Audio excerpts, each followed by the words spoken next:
ARK is a very unique game, an early arrival to the survival sandbox genre that since has seen many more rise around it, but after an 8-year span, 12 official maps, 13 platforms, 2 spin-offs, thousands of mods and 84 million downloads, it's with some wonder what actually attracts players to it. What created ARK's success? Whilst many similar survival games have come before and after, the combination of elements that makes ARK's blueprint have never been fully replicated. But what exactly makes up the most? What makes ARK great? So we ran a poll to find out. Don't forget to like, subscribe, share around, and let's get into it.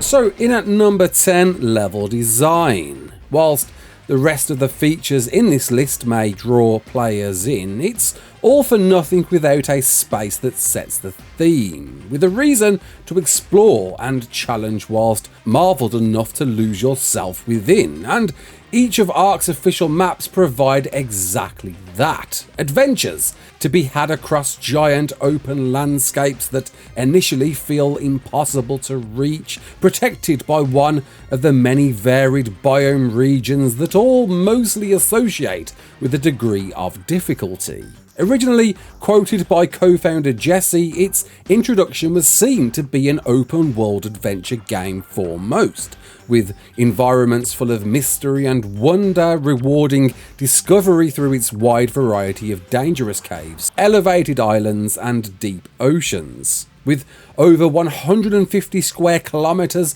to travel in some maps, each are built in mind to cater both single and multiplayer, providing limitless building opportunities and areas big enough for mega tribes, with an in-game map provided to reward travelling and uncover every nook and cranny, some of which are purposefully hidden to encourage communities sharing information, and all dwarving each and every new arrival, not to be fully appreciated until taking to the skies, soaking in the time-lapsing environment, sometimes reformed by weather systems, and realising truly how much detail has been created to explore.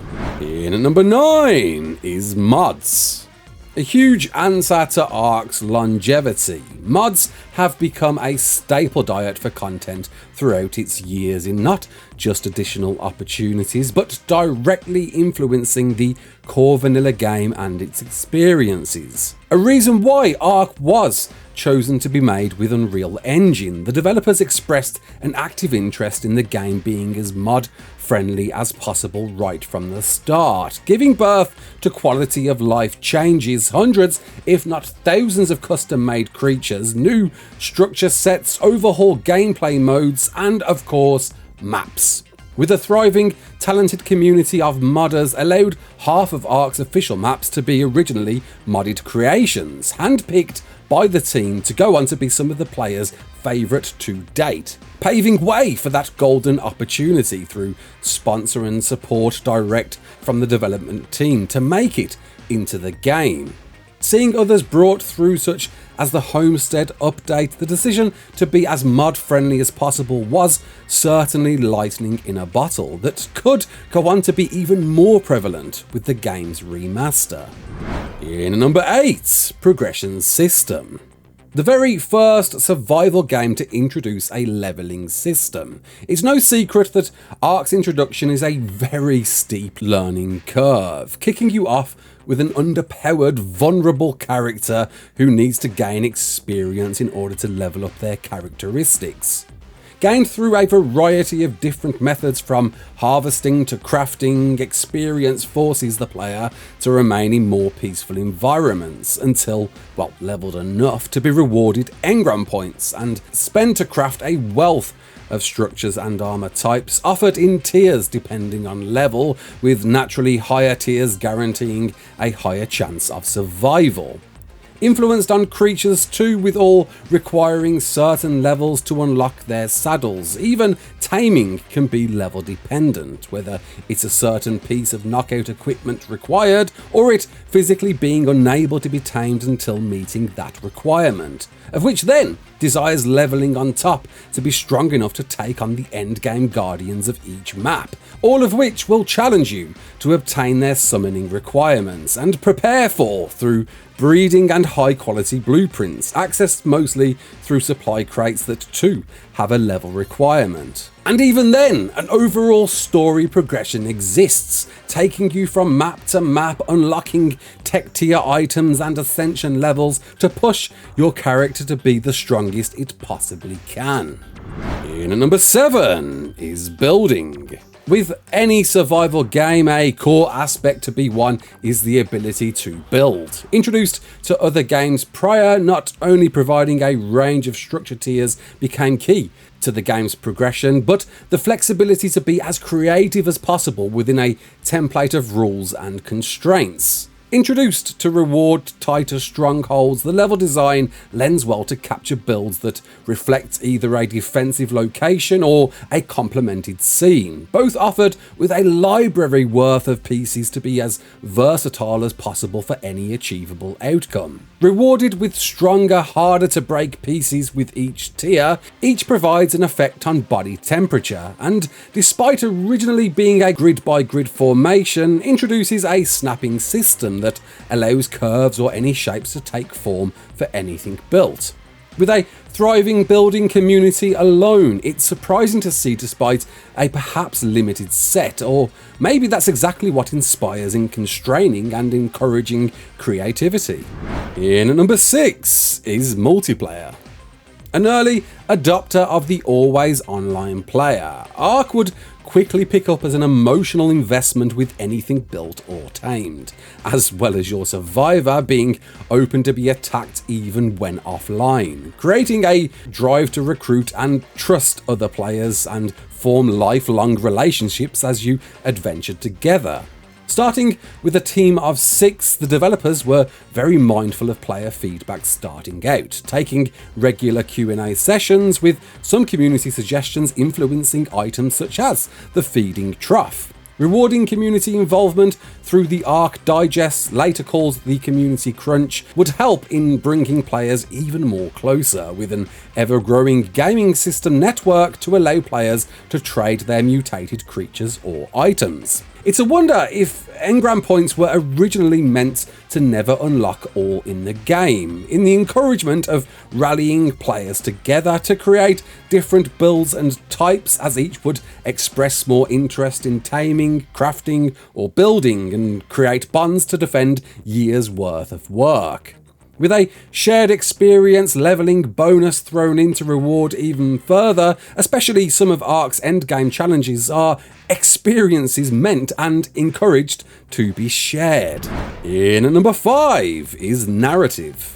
A widely underrated part of ARK, perhaps gone unnoticed by many until the arrival of introductory cutscenes. The core story maps are given purpose and explained through tales and experiences your survivor follows in the footsteps of. Developed into the game through its early access, the first map would offer an incredible wonder as you'd make sense of the environment, the creatures, and seemingly alien architecture. Alongside discover explorer notes that offered the same thought-provoking as you work to uncover its truth, and reveal an ever-unravelling tale to make sense of, well, everything.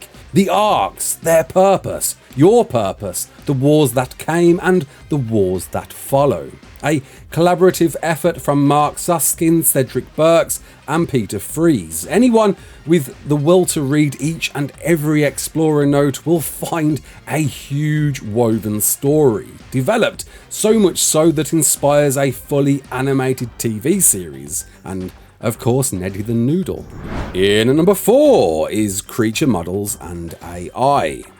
tapping into life's biggest wonders. It's safe to say many were drawn into ARK being a survival game with dinosaurs. Wondered if owed some success to its launch coinciding with Jurassic World's premiere, but intended to delivery with some creative license, the creatures of ARK have certainly surpassed its roots to become a science fiction delivery of weird and wonderful life, all living and breathing within their own ecosystems of each and every ARK. The experience of encountering your first dino is a memorable one, as you begin to feel your wonder witnessing herbivores survive, carnivores thrive, herds and packs remaining, and all beautifully modelled to deliver in reaction to your survivor.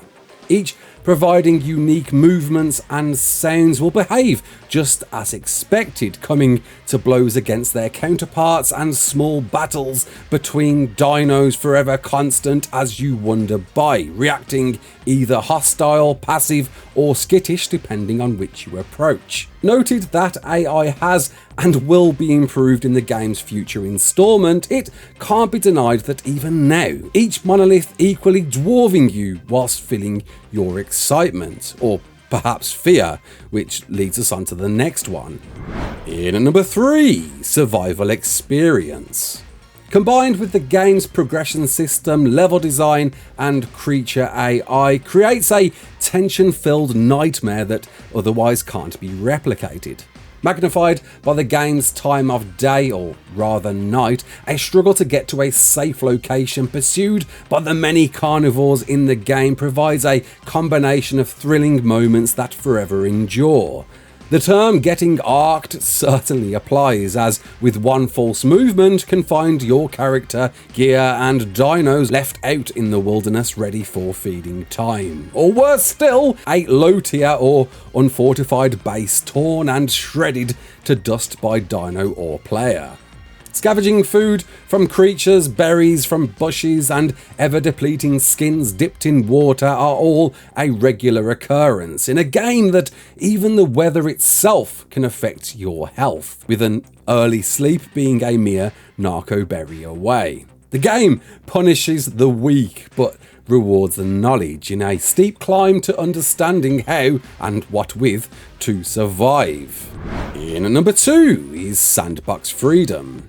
But for anyone else looking for an experience beyond survival, ARK has evolved to provide. Heightened more so by the modding community, ARK can be challenged and played in any manner of methods. Adventuring, storytelling, creative building, team working, event hosting, collaborating, trading, PvPing, competing, the list goes on for any empowerment to players able to control their gaming experience. Choose one or all, there's no right or wrong way to play ARK, just a grasp of the freedoms allowed, which results in never one story being the same.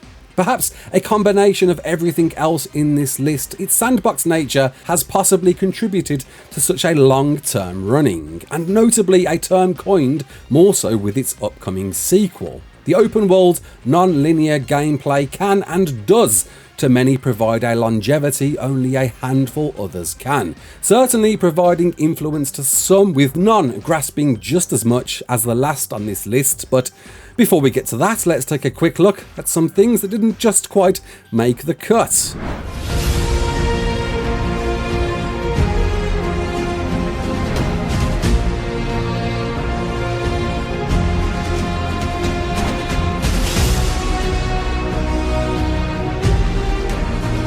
And here it is, and the number 1 is taming.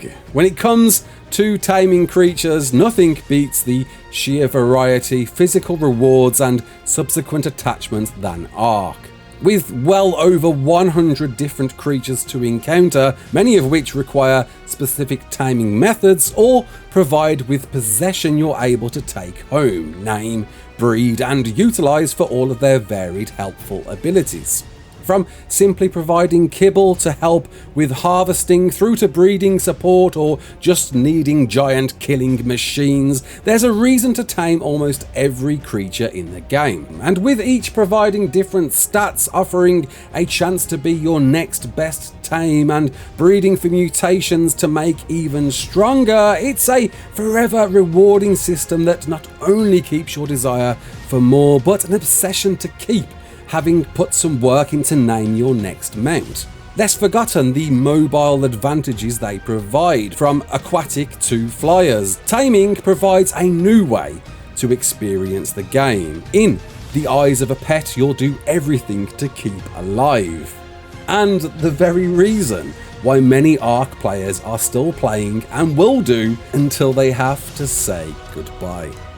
And did you agree or have another top 10 suggestion? Comment below, let me know. My name's Raasclark. Don't forget to like, share and subscribe. And as always, peace out.